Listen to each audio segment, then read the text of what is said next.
ඔබ උදේ ඇහැරිලා කණ්ණාඩිය බලනකොට මූණේ අලුතෙන්ම ආපු රතු පාට ලොකු කුරුලෑවක් දැකලා කලකිරිලා තියෙනවද? හැමෝම ඉස්සරහට යන්න ලැජ්ජයි වගේ දැනිලා තියෙනවද? සබන් වර්ග, ක්‍රීම් වර්ග කීයක් නම් පාවිච්චි කළාද? ඒත් අඩු වෙන්නෙම නැහැ නේද? අද මම ඔබට කියන්න යන්නේ හිත රිද්දන මේ කුරුලෑ ප්‍රශ්නය ඔබේ මුහුණෙන් විතරක් නෙවෙයි ජීවිතයෙන්ම අයින් කරන්නේ කොහොමද කියලා. මේ වීඩියෝ එක මැදදී මම කියනවා ලංකාවේ අය කුරුලෑ වලට කරන ලොකුම වැරද්ද මොකද්ද කියලා. මුලින්ම තේරුම් ගන්න කුරුලෑ කියන්නේ කුණු තිබුණ පළියට හැදෙන දෙයක් නෙවෙයි. අපේ හැමේ තියෙන ලිහිසි ද්‍රව්‍ය නිපදවන ග්‍රන්ථි වලින් අධික ලෙස තෙල් නිපදවනකොට සහ මැරුණු සමයේ සෛල නිසා රෝම කෝප හිර වුණාම තමයි කුරුලෑවක් හැදෙන්න පටන් ගන්න. මේකට ප්‍රධාන හේතු හතරක් තියෙනවා. පළවෙනි එක හෝමෝන වෙනස් වීම. විශේෂයෙන්ම තරුණ වයසේදී. දෙවෙනි එක බැක්ටීරියා ආසාදන. විවිධ වර්ගයේ බැක්ටීරියා ආසාදන මේකට හේතු වෙන්න පුළුවන්. තුන්වෙනි එක වැරදි ආලේපන. ඔබේ හැමට ගැලපෙන්නේ නැති ක්‍රීම් වර්ග සහ තෙල් සහිත ක්‍රීම් වර්ග භාවිතයත් මේකට හේතු වෙනවා. හතරවෙනි එක මානසික ආතතිය. ඔබේ මානසික ආතතිය වැඩි වුණාම කුරුලෑ වැඩිවීම සිද්ධ වෙනවා. හැම කුරුලෑවකටම එකම බෙහෙත හරියන්නේ නැහැ. බලන්න ඔබට තියෙන්නේ මොන වගේ ඒවාද කියලා. පළවෙනි එක black heads and white heads. මේවා තමයි ආරම්භය. සිදුරු හිර වෙලා තියෙන්නේ.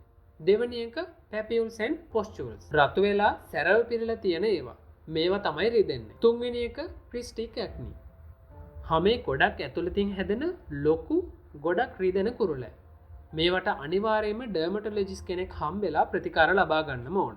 දැන් මම කියන්න යන්නේ මම අර කියපු වැදගත්ම දේ මොකද්ද කියලා. ඒක තමයි ලංකාවේ අපි හැමෝම කරන ලොකුම වැරද්ද මොකද්ද කියලා. ඒක තමයි කුරුලෑ මිරිකන එක. ඔබ කුරුලෑවක් මිරිකන එකෙන් කරන්නේ ඒක ඇතුලේ තියෙන බැක්ටීරියා හැමේ තවත් ගැඹුරට තල්ලු කරන එක. ප්‍රතිඵලය තව කුරුලෑ 5ක් විතර අලුතෙන් එනවා වගේම සදහටම මූණේ වලවල් ඉතුරු කරන එක. ඒ වගේම තමයි දවසට 10 පාරක් විතර මූණ හොදන එක. ඒකෙන් හැම වේලිලා යනවා. හැම ආරක්ෂා කරන්න තවත් තෙල් නිෂ්පාදනය වැඩි කරනවා.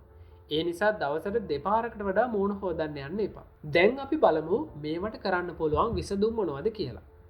පළවෙනි එක ෆේස් වොෂ්. සැලිසිලික් ඇසිඩ් හෝ බෙන්සොයිල් පෙරොක්සයිඩ් අඩංගු ෆේස් වොෂ් එකක් භාවිතා කරන්න. තෙල් සහිත සමකට මේක වඩාත්ම හොඳයි. දෙවෙනි එක මොයිස්චර්ස්. ඔබේ මූණ තෙල් සහිතයි. ඒ නිසා මම මොයිස්චරයිස් ගාන්නේ නැහැ කියලා කියන්න එපා. නන් කමඩජෙනික් වර්ගයේ මොයිස්චරයිස් එකක් භාවිතා කරන්න පුළුවන්. තුන්වෙනි එක සන්ක්‍රීම්. අවුවට යනකොට අනිවාර්යෙන්ම සන්ක්‍රීම් එකක් භාවිතා කරන්න. මොකද අවුව නිසා කුරුලෑ ලප තද වෙන්න බලනවා. හතරවෙනි එක කෑම බීම. සීනි අධික කෑම, කිරි නිෂ්පාදන සමහර අයට කුරුලෑ වැඩි කරන්න හේතු වෙන්න පුළුවන්. ඒ නිසා ඒ ගැන සැලකිලිමත් වෙන්න. ඕනෑම කුරුලෑ සත්කාරයක ප්‍රතිඵල පේන්න සති 4ක්වත් යනවා. අද ක්‍රීම් ගහලා හෙට මූණ සුදු වෙයි කියලා හිතන්න එපා. ඉවසීමෙන් ඔබේ සමට ආදරය කරන්න. කුරුලෑවක් ආවා කියලා ඔබේ ලස්සන අඩු වෙන්නේ නැහැ. ඒක ස්වභාවික දෙයක් විතරයි. ඉතින් මේ කරුණු ටික අදම අත්හදා බලන්න පටන් ගන්න. ඔබේ සමය තත්ත්වයේ දරුණුයි නම් හොර වෙදකම් කරන්නේ නැතුව අනිවාර්යෙන්ම ඩර්මටොලොජිස්ට් විශේෂඥ වෛද්‍යවරයෙකු සම්බන්ධ වෙන්න.